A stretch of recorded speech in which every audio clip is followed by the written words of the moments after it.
Well, hey, thanks for following again for another weekend update of my journey to getting a master's degree in history and religious studies.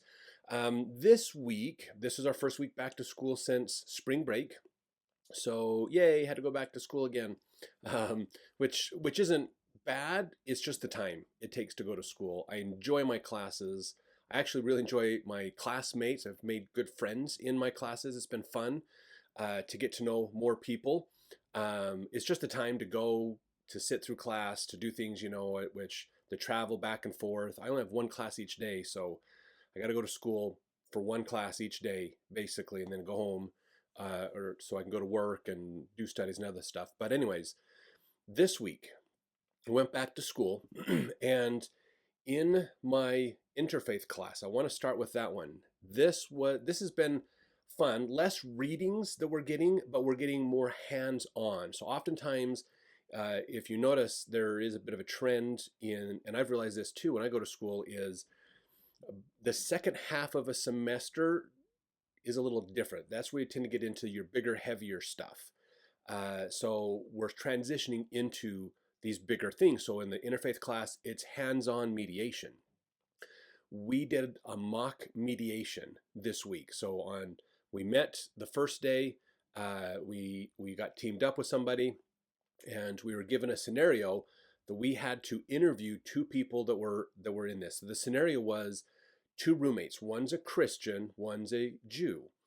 The Christian put up a picture of Christ in their common area of their apartment, and the Jewish person feels like it's a violation of their rules, of their being a roommate, their roommate agreement, and it's imposing on them, and they don't like it. And so there's a disagreement between these two of what to do with this painting. And so we, as mediators, have to help them through this situation. Now, a couple points I've talked about in the past that I want to bring up that is super, super vital for us to always remember is most of the time disagreements happen because I believe the world should be one way and someone else believes it should be different. And we start to focus on our differences and why my opinion is worth more than your opinion. And the other person does the same thing. This is a common framework for how disagreements happen. As these differences become more prominent in our mind, we begin to dehumanize the other person.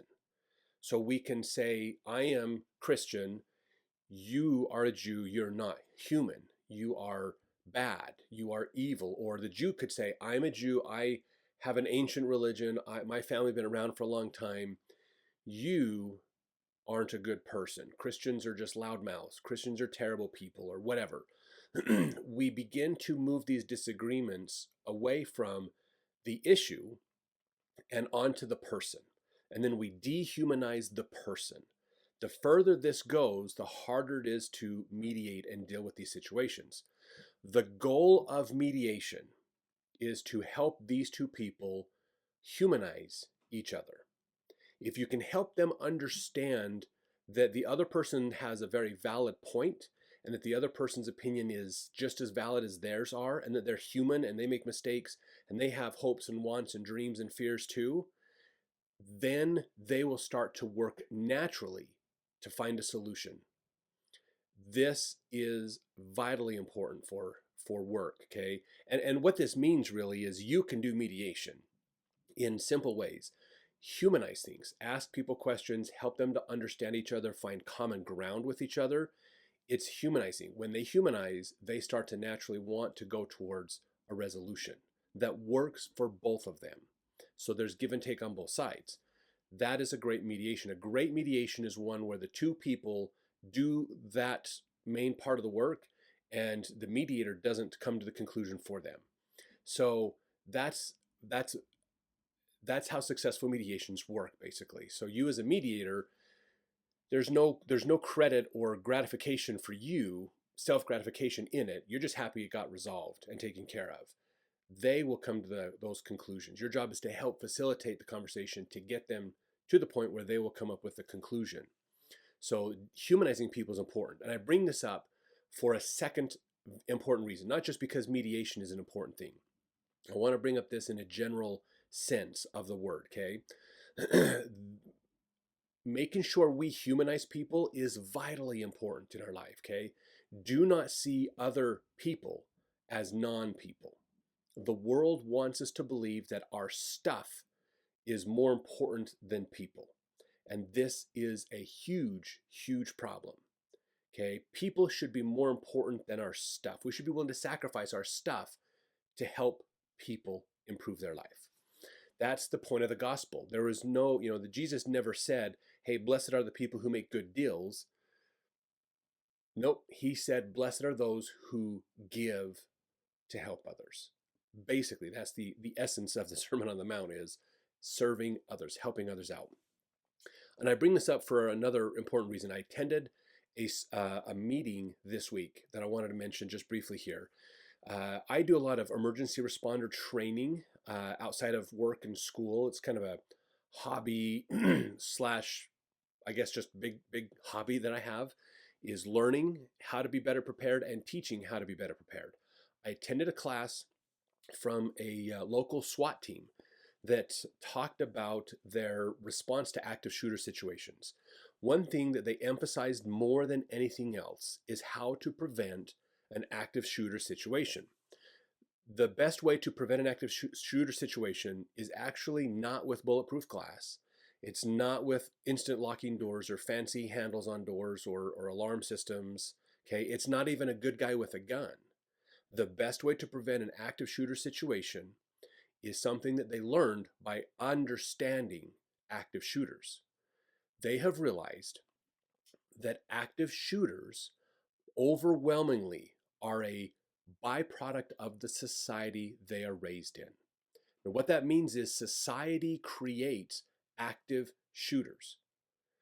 Now, let me explain why they come to this conclusion. You see, an active shooter typically is someone who has been bullied and picked on and harassed and does not feel supported in their life.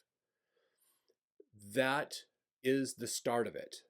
They fester on it, they worry about it, they ponder on it, they decide to get revenge, and they start to plot and plan their revenge.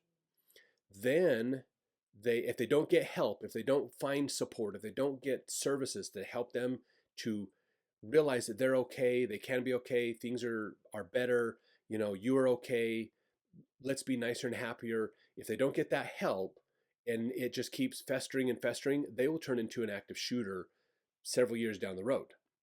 It's usually mid 20s people. Most of them are male. The fastest growing trend actually is people who identify as male also. So women identifying as men are becoming active shooters as well lately. But here's what they said.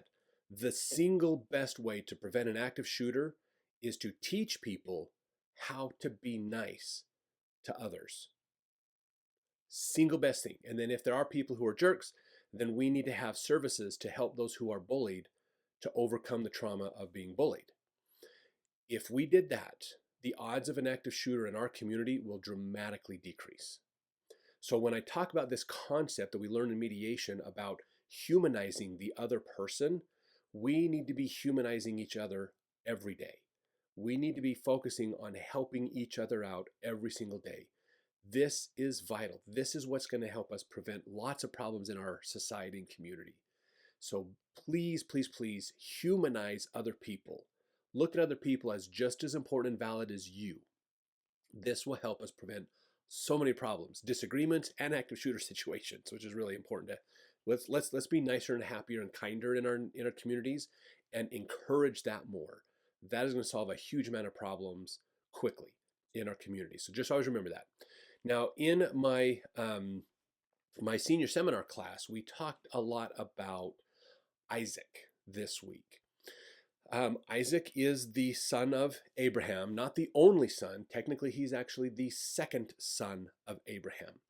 But the Abrahamic covenant, according to the Bible, is to come through Isaac. So remember the story of Hagar. Hagar was the first woman to give Abraham a baby, and she gave birth to Ishmael, who later becomes in essence, the father of the Arab nations and the connection between Abraham and Islam goes through Ishmael. So the connection between Judaism and Abraham goes through Isaac, basically. That they say that the Bible says that it's Isaac that has that covenant. That Ishmael gets a covenant of he's going to be very blessed. He's going to be the father of 12 princes, which is an interesting number to look at because Isaac's son Jacob is the father of 12 sons, the 12 tribes of Israel. So there's an interesting correlation between Jacob and Ishmael. Isaac's in there, but we don't see him much, which is interesting. So why isn't it Isaac that has it? Well, there's some interesting things to think about with Isaac. Isaac's name means laughter. He got his name because when God told Abraham, hey, your wife Sarah's going to have a baby, Abraham laughed. He chuckled at it like, oh, really? Like, I'm in my 90s, she's late 80s. How in the world is this going to be possible? And when Abraham mentioned it to Sarah, or Sarah heard it talked about, I think there was an angel that had made a comment when they were having dinner at Abraham's house before they went and destroyed Lot. Sarah laughed. She laughed inside of herself like, are you kidding me? I'm way past menopause. I can't have babies. And I'm supposed to get pregnant? Really? So they laughed, and so the Lord was like, okay, well, if you're gonna think this is a joke that I'm telling you, then you're gonna name your son Isaac, which means laughter. The name Isaac can have there's three cognates to that word, meaning there's three ways to interpret the word Isaac when it comes to Hebrew. Laughing, meaning ha ha ha, telling jokes, having a good jovial time. Mocking, meaning insulting somebody, and fondling them. Those are the three ways the root word of Isaac is actually used in the Bible. And so, in fact, we see the word fondling when in Isaac's life. Remember when he and his wife, Rebecca, go to, I believe it's Abimelech is the gentleman. They go to his land, his territory, and he happens to look out his window and look over to the tent of Isaac and Rebecca, and he thinks Rebecca's beautiful, and he's trying to get Rebecca to be one of his wives, and kind of like how Abraham had the idea of having Sarah tell everybody that she's his sister. Isaac kind of had a similar situation, but then he sees Isaac fondling Rebecca or having foreplay or some kind of intimate intercourse with Rebecca, and that's when he realizes they're not brother and sister. If so, that's really creepy. They're husband and wife to do that according to the laws and the cultures of the time. So that's how he finds out that they're husband and wife, not brother and sister. So that word Isaac, the root word of Isaac, can mean those three things. So when Isaac was 3 years old, this is about the point where he is weaned off of breastfeeding. That was a celebratory time in these days and age back in Abraham's day because there weren't a lot of kids who survived to that point. Because droughts and famines were common. So oftentimes women sometimes would have a hard time keeping their baby fed for a long enough period of time to keep them alive. If they're reliant on breast milk, if the mother becomes stricken with dehydration, severe dehydration because of droughts, or there's not enough food, so she's starving, then she won't be able to produce enough breast milk to really keep the baby alive long enough so the baby can get off of breastfeeding and onto more solid foods. So usually around 3 years old, that's when that transition would start to happen, when the baby is doing fine and he can eat more solid foods, he's getting teeth in, he can eat and do other things. That's a sign of the baby is viable, and that's usually when covenants and things start to kick in. Well, at this party, we hear of Ishmael laughing at Isaac. Now, excuse me, a little itch there. The Bible says laughing. It's the root word that is actually there in the Hebrew. So a lot of scholars look at this and say that Ishmael was Isaacing. We don't know whether that meant he was laughing joyfully, playing with, or playing is the main word that King James uses. He's playing with Isaac. Sometimes we could say, well, that could be just two brothers hanging out together. One's 13, one's 3, but they're happily playing together. It could be Isaac was mocking, or Ishmael was mocking Isaac, meaning Ishmael was, and this is the one that most scholars are choosing to believe in, is that Isaac was trying to portray himself as if he was the rightful heir to the throne for Abraham. And that's what got Sarah mad. Like, you can't have it. Your son's not going to be the heir. It'll be my son. And that's why she had Abraham kick out Hagar and Ishmael. But the other one is Ishmael could have been fondling Isaac. He could have been assaulting Isaac. The scholars don't know which way to look at that. Usually there's different verbs and other words in there that can help them to describe how to use that cognitive word, but that sentence doesn't have it. So they don't know. They assume most likely Ishmael was trying to portray himself as the rightful heir. And that pissed off Sarah and caused Abraham to kick out Hagar and Ishmael, basically, from the family. Isaac grows up with a very headstrong mom that we've talked about the last couple weeks. So mom does a lot for him. Mom makes decisions for him quite a bit. Isaac comes across in some of these stories as not the sharpest crayon in the box. A lot of scholars look at Isaac and realize he may have actually had some mental disability. We don't know what, but he could have had some challenges mentally that meant he wasn't always the most mature person. Like, they actually forbid him to go to Egypt to do things, and because they're afraid he's gonna get a girlfriend, and so they think he's not quite mature enough emotionally or intellectually to be able to comprehend what's going on around him. So he's kind of in today's world, we would say he has a disability. So a lot of scholars, when you look at how they treat Isaac, this is what it comes down to, which is interesting because Abraham doesn't send Isaac to go look for a wife. Abraham sends a servant to go look for a wife for Isaac. Okay, they block Isaac from going to these other nations because they're afraid he's going to get his own wife and it's going to be a bad situation because he can't make decisions properly.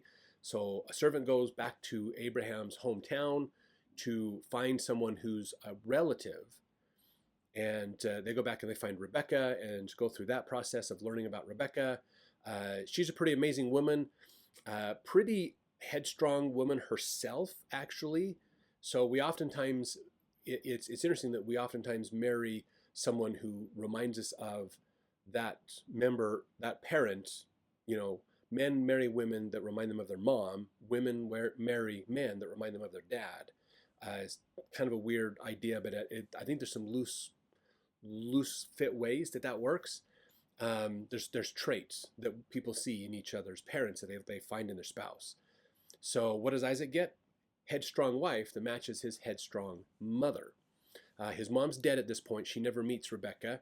But Rebecca shows up and finds Isaac hanging out in the field. Now, what's weird about this story about the field is the word in the Bible, it says that Isaac went out to meditate in the field. The word could be go on a stroll, do some pondering, do some thinking about stuff.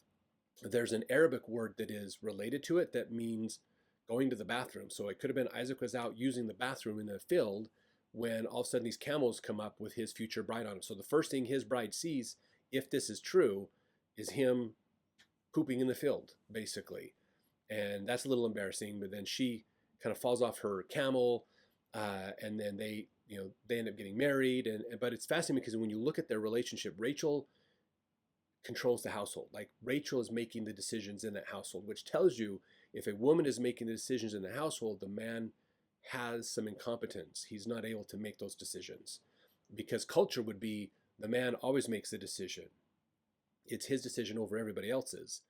But when the women are the ones making the decision, then you have to wonder where is that man's competence and mental capacity if his wife is making all the choices. She makes a ton of choices. She encourages Jacob to seek the birthright instead of Esau, and so on and so forth, and she helps Jacob to trick Isaac into getting the birthright because Isaac goes blind at some point.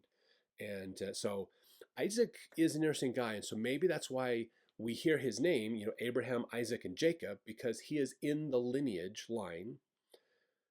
But we don't hear much about Isaac. We celebrate Abraham, the great patriarch, and the things that he did, the angels he saw. He went to Egypt and all these great things. We hear of Jacob and his 12 sons and the beginning of the tribes of Israel and all that great stuff.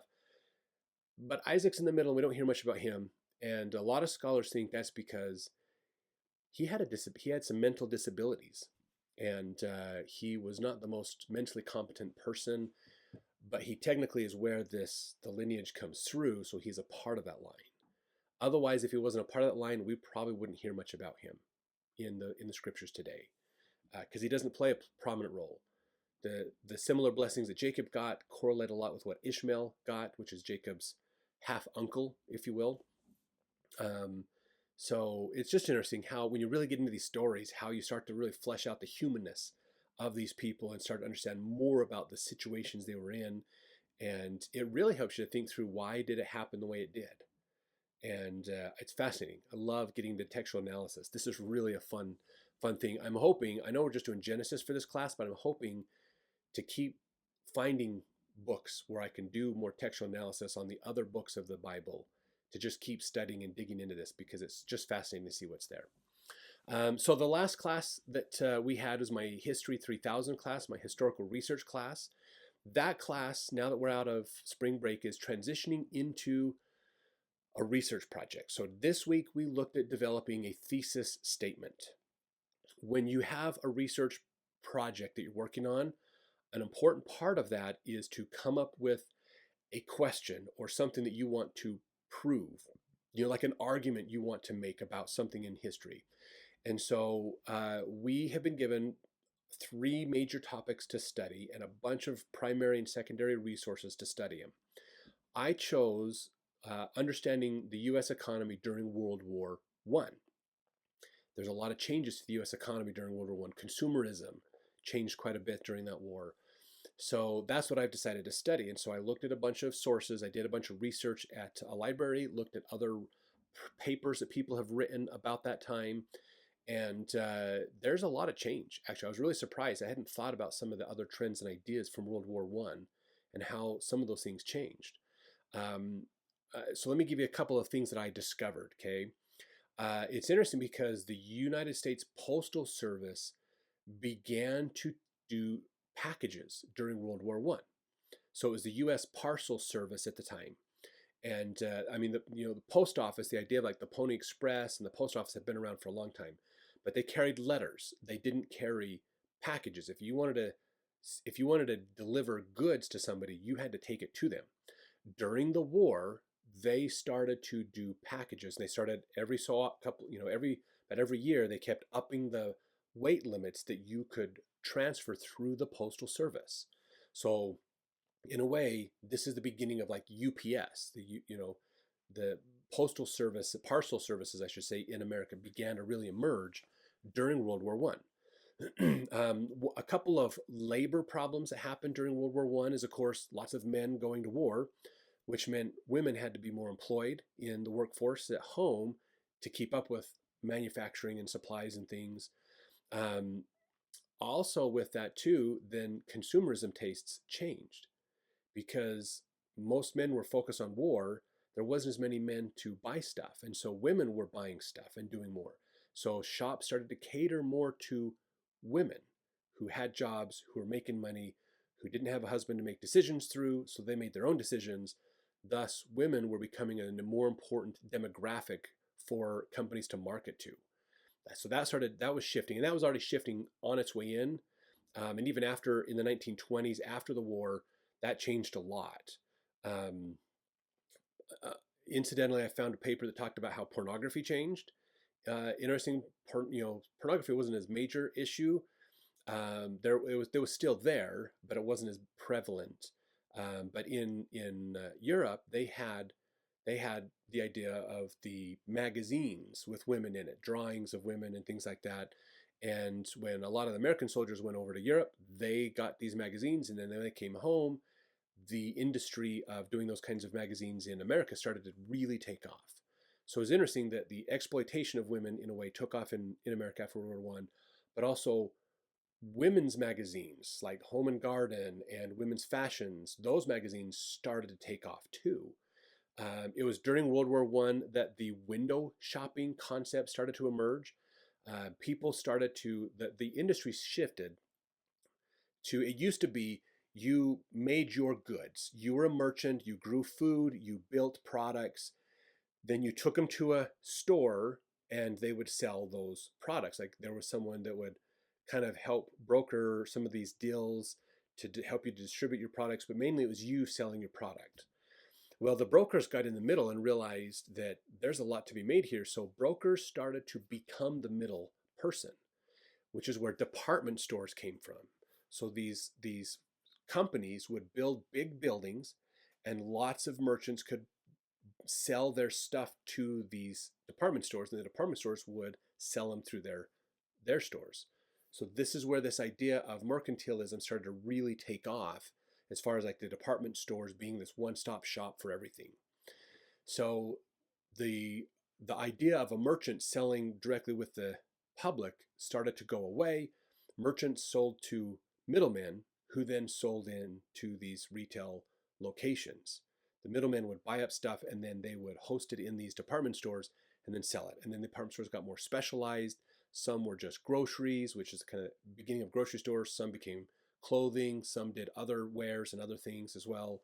And this is where like Macy's and Gimbels and these big companies started to come from in New York City.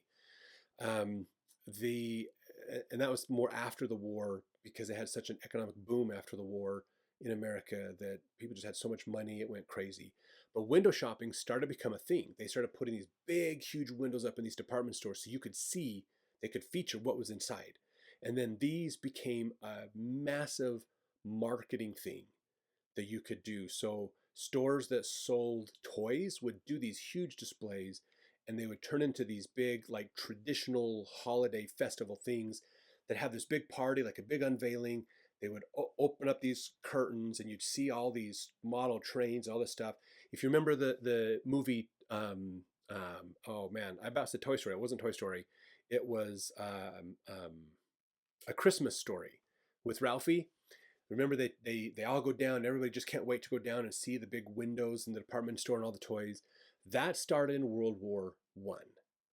That trend took off at that point. So a lot of fascinating stuff. There was a lot of anti-German sentiment because Germany was the enemy in World War I. And so places that had a lot of Germans living there in America, as the sentiment went sour, some of those Germans moved out of those areas. And so a huge amount of highly skilled labor left. Places had manufacturing decimated because these Germans who had really good skills of hardworking, talents, craftsmanship, they left to go live somewhere where they weren't being persecuted. And they took their skills with them. And so those areas saw a decrease in manufacturing efficiencies because their highly skilled labor moved. And where they moved to and were accepted, they had much better manufacturing over there. So they had to start changing their ideas around manufacturing. So they had to go, how do we do low skilled? How do we break this up into small unskilled tasks and labors so that we can hire unskilled people to help us with these things? So you remember the beginning of the Industrial Revolution and those things as well, following those trends. So just some interesting stuff that I'm finding at this point. My thesis right now, I think, is still too high level in what are the changes that the war caused in the U.S. Consumerism and the economy. I suspect as I get more into my research each week that I'm going to dig deeper and reevaluate my thesis to narrow it down probably to like one specific industry that was affected by the war. So we'll see as I get in how I look at that and as I'm doing more research and studying things. So I'll keep you updated as we go through this, because that's what we're going to spend most of the rest of the semester on, is that research project as well. So some fun stuff we're playing with and doing, and thank you for watching these videos. I hope you find good value in them. What is something you learned from these videos? Let me know in the comments, and we'll see you next week.